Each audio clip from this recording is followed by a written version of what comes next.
Excellent questions.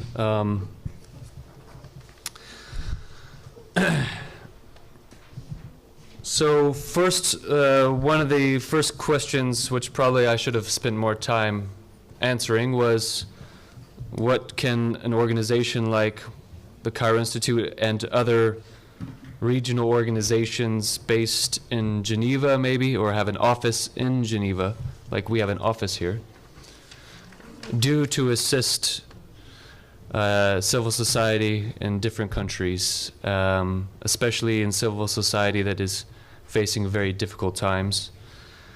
And particularly the question asked about how to get more consistency with civil society. As the Cairo Institute, what we can provide as a regional organization, and there are regional organizations that operate here for different parts of Africa, Asia, etc.,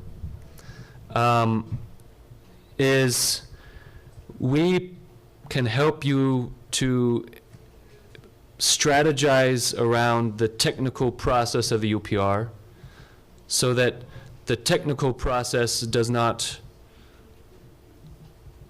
outweigh the cost-benefit analyses. So we can help you to know exactly how you're supposed to be submitting something to whom. We can help to follow up on recommendations with countries and delegations in the Human Rights Council. We can ensure that media is alerted here in Geneva of people from the country concerned coming to Geneva and set up press conferences, etc.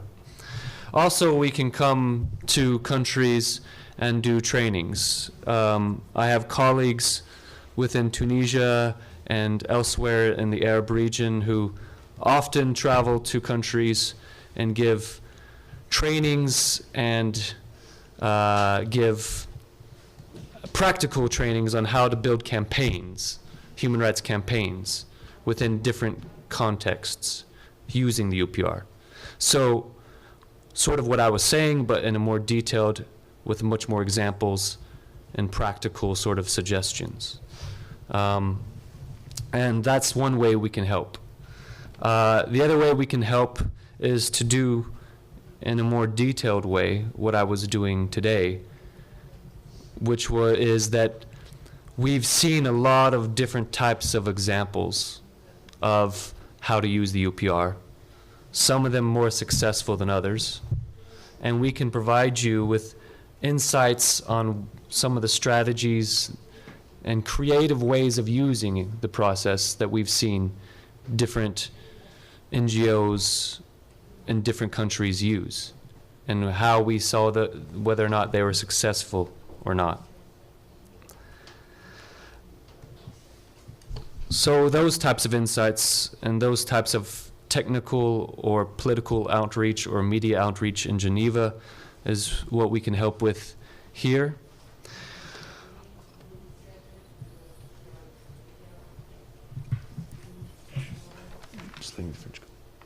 And assisting, I mean, in terms of, consistency or the ability to have a consistent approach by civil society on the national level,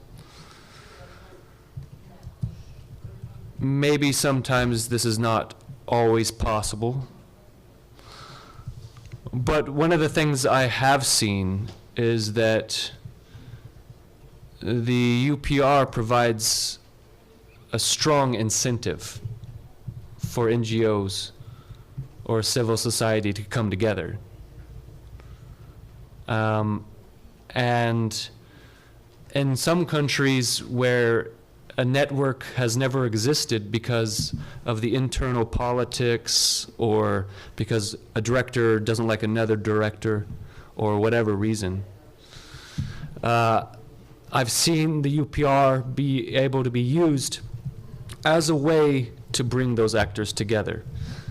They're not best friends, maybe, and maybe they disagree on a lot of things still.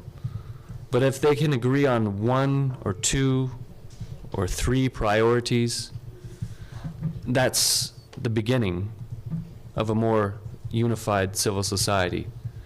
And I believe that that's a strong advantage of the UPR, if it's possible. Another question was,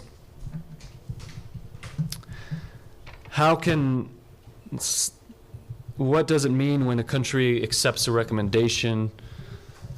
And of course, what that means is that that country has said, the country has said before the entire membership of the United Nations, the country has said before the world that it will commit itself to this, to accomplishing this.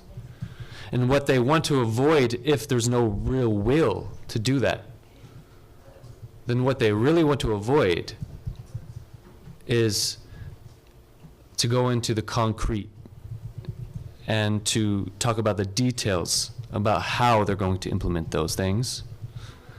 And then that relates to the last question, which was, when a government, 3 months from their next UPR review, sets up some institutions on paper that really don't exist, or appoints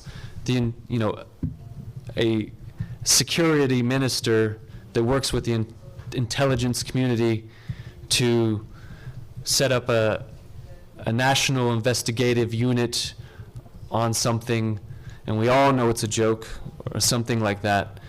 When something like that happens, what is key to be able to hold them to that, and to be able to show that this is not, in fact, an implementation of their commitments, is for us as civil society, if the government refuses to do it, to already had in place for the last 4 years steps that the government should have been taken. Concrete, specific steps that the government should have and could have taken in order to implement these. And to use those within that entire 4-year period to continuously bring attention to these concrete steps. So one of the recommendations, let's say, is ensure the safety and freedom of association of human rights defenders. That's very vague. And a country can get around that very easily by saying, yeah, that's great. Yeah, we're definitely going to do that. But if they have no concrete step-by-step sort of ability to judge their actions, then we don't have the ability as civil society to continuously raise these issues and give them a headache constantly about this, and to really get other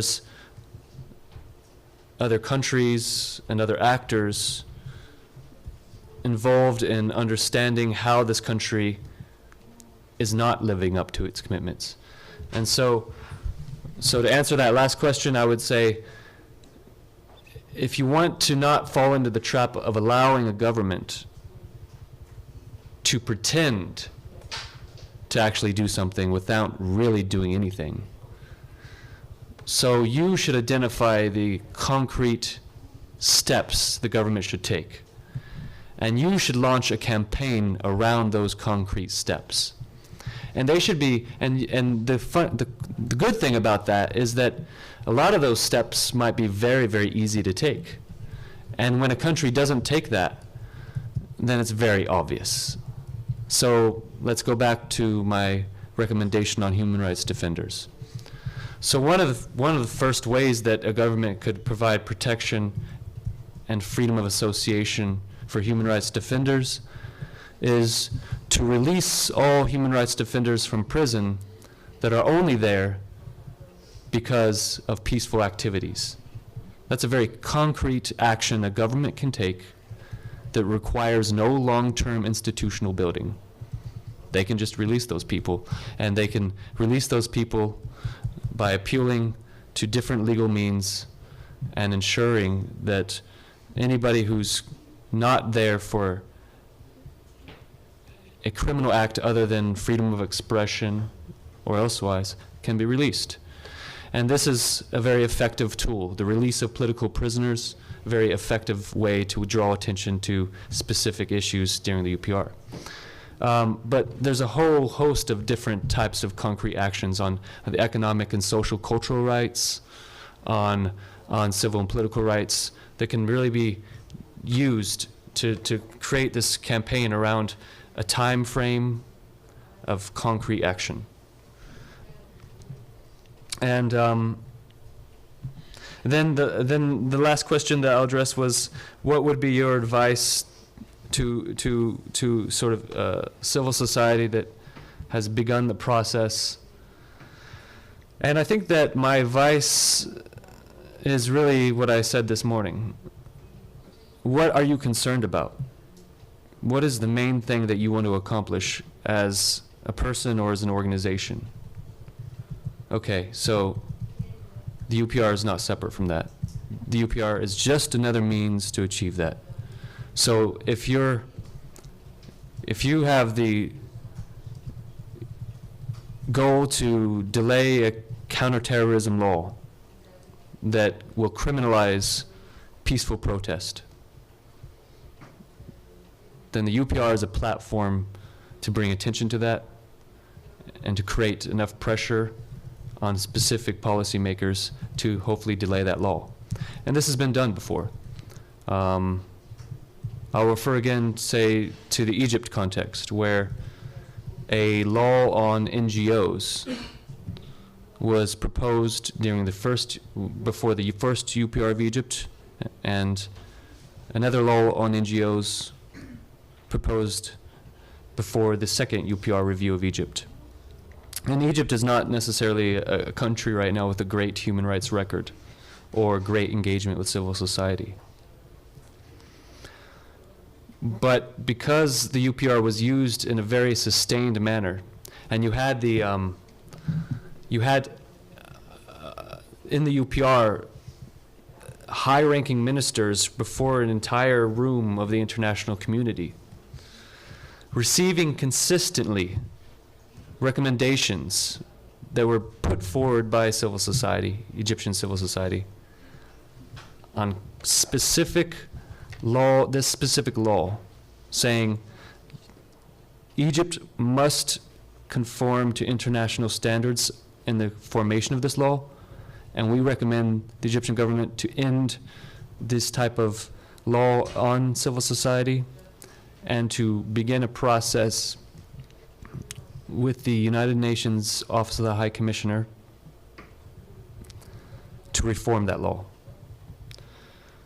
What the Egyptian civil society did not get is, until now, a good NGO law. But what they did get was that law was delayed. And the delayed passage of that law meant more freedom for NGOs and less ability for the government to imprison arbitrarily human rights defenders. So that's ways in which it can be used. And if there are any further questions, I don't know about the time. I think we have to go. I think we do have lunch. Yeah, I think we're late for lunch.